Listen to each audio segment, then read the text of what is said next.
So it appears this lens is actually quite rare. I couldn't find that much information about it online. Normally when I have a piece of equipment, a camera, a lens, I can go online and I could probably find a PDF or even a video that someone's done about it. But for this lens, I pretty much found absolutely nothing.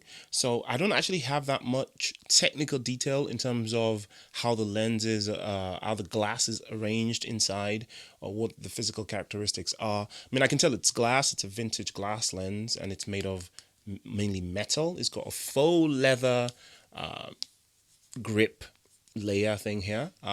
But the way I'm looking at it, it can be changed. You could probably customize the color. You can probably change the material.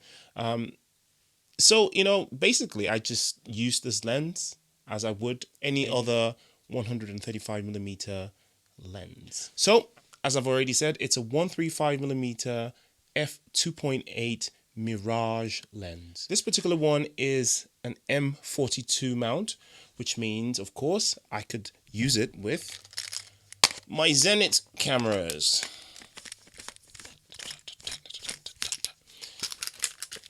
And look at that, it's very nice. It's very, very well balanced on a Zenit. The Zenit is quite heavy, so a lens like this balances quite nicely. It's not actually that heavy. That's one of the things that I like about this lens. It's way lighter than something like a Nikon 135 lens that I had.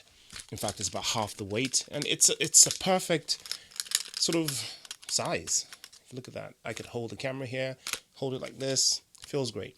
Another thing I really like about this lens is the aperture ring, which goes from f2.8 to f22, but it's got the clicks in between, so you don't have to actually constantly look if your aperture has been reached, unlike when I'm using the Helios 44-2, which is the other lens I use with this Zenit. I have to constantly make sure I'm on the right aperture because it's clickless and it's sort of a free moving aperture ring. But this one, it's a nice sort of click, click, click. So if you're at f5.6, you kind of know that if you go to the left, you're on f8, go to the right, you're on f4. So you don't necessarily have to take your eyes off the viewfinder if you want to change your aperture. I really enjoy that. Of course, it's got the distance scale on top that you can use if you're that kind of person. Me, I just look through the lens and I see if I'm focused or not. Talking about the focus ring, it's quite large. I like the fact that, you don't mistake the focus with the aperture ring. Some lenses would have that, and you end up changing the aperture when you're trying to focus, or you change the focus when you're trying to change the aperture. They're distinct. They're far enough from each other, and also this grip makes it really sort of nice to move, and it's quite smooth. I don't know if this particular lens was just CLA'd or something, or maybe it's just been well kept, but the movement is really, really smooth without being too loose. The only other thing though is it's got a super long throw. Like, it takes ages to get from infinity to the closest focus and distance.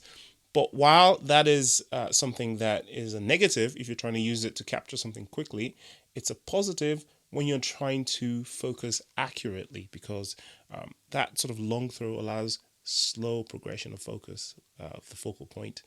And that's very important when you're shooting portraits, when you're trying to nail the eyes.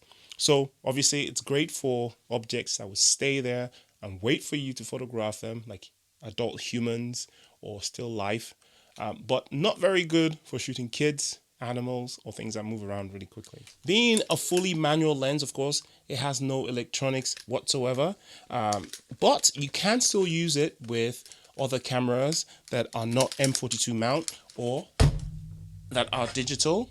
For instance, if you have a EOS like I do, I have an EOS digital SLR and an EOS film SLR, and I use this really micro, tiny, flat adapter thing that I screw on the bottom, and it suddenly becomes a Canon lens. Like you already know, I've been taking more pictures of human beings. I have to tell you, it's a really, really fun lens to use.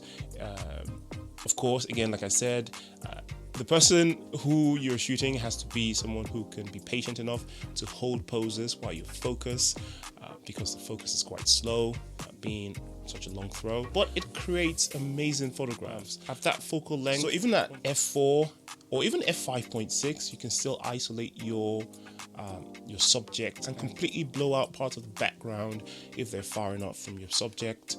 So I don't really mind that this is an f2.8 and it's not faster like the f2s or even the f1.8s that you have available. I wouldn't be surprised if this Mirage lens is the same as the Helios version and it's just been made somewhere else with a new label stuck on it. There's just hardly any information at all apart from people asking about it on the internet. But what I can tell you is it's a great size lens. It's really comfortable to use. The focus is smooth. The aperture ring is smooth. The only one thing I noticed, though, I don't know if it's my particular copy, is that when I'm trying to compose, the image I'm looking at in the SLR is a little bit dark. So it's a lot darker to look through than my Helios lens or my other 135 lens. There's also an M42 mount. So again, it might just be that there's some sort of aging happening in my lens. I have no other copy of this lens to compare it to.